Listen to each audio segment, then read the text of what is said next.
Hind everyone, मैं हूं captain Faizan बदर अली। आज हम बात करने वाले हैं इस वीडियो में बीटेक मरीन इंजीनियरिंग की और थोड़ा डिफरेंस जान लेते हैं डीएनएस, बीएनएस और बीटेक मरीन इंजीनियरिंग का। नॉटिकल साइड जाना ज्यादा अच्छा है या इंजीनियरिंग साइड जाना ज्यादा अच्छा है, इस बारे में हम थोड़ा सा डिस्कस करेंगे इस वीडियो में।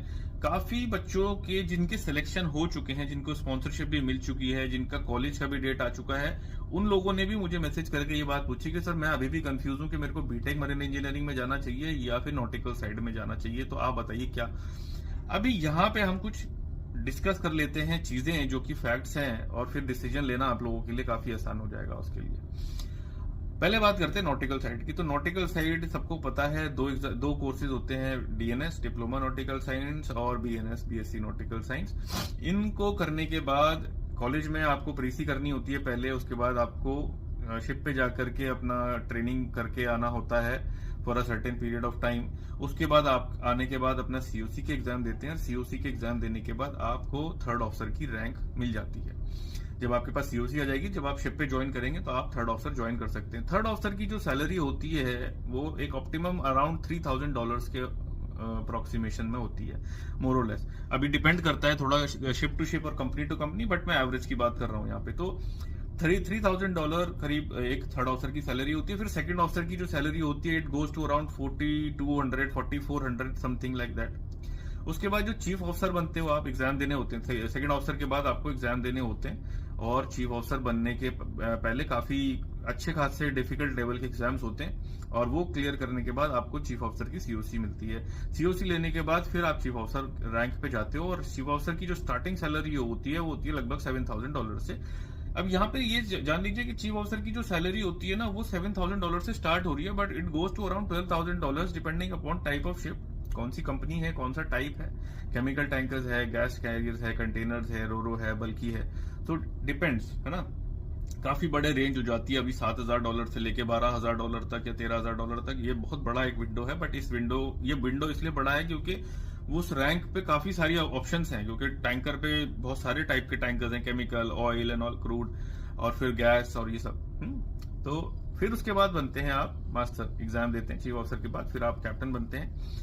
और कैप्टन की जो सैलरी होती है स्टार्टिंग, वो होती है अराउंड $10,500 से या $10,000 से कह लीजिए, and it goes to around $15,000 या $16,000 depending upon type of ship, type of company, जैसे कि मैंने अभी बताया।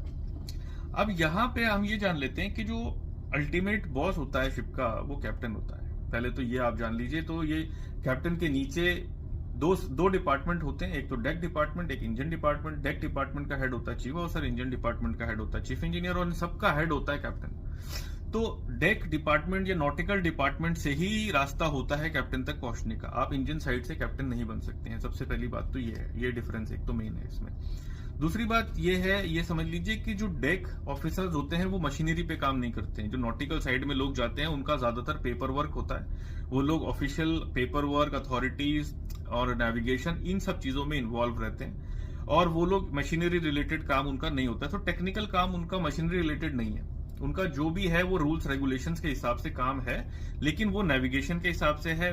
बाहर दरिया में शिप को आपको थर्ड ऑफिसर की या सेकंड ऑफिसर की मिल रही है। थर्ड ऑफिसर और सेकंड ऑफिसर में कोई एग्जाम नहीं होता है बेसिकली, मैं इसलिए कह रहा हूं। तो सीओसी जब आप ले लेते हो तो पहले आप थर्ड ऑफिसर बनते हो, फिर विदाउट एनी एग्जाम आपका कंपनी अपने आप 1-2 कॉन्ट्रैक्ट के बाद प्रमोशन कर देती है और आप सेकंड ऑफिसर बन जाते हो। उसके बीच में कोई एग्जाम नहीं होता। तो एक सीओसी का ही एग्जाम होता है जो आप 18 मंथ्स की अपनी सी टाइम पूरा करने के बाद देते हैं डीएनएस में, और बीएनएस में भी शिप पे से आने के बाद आप ये एग्जाम देके सीओसी की अपनी एग्जाम क्लियर करके सीओसी अपना ले लेते हैं।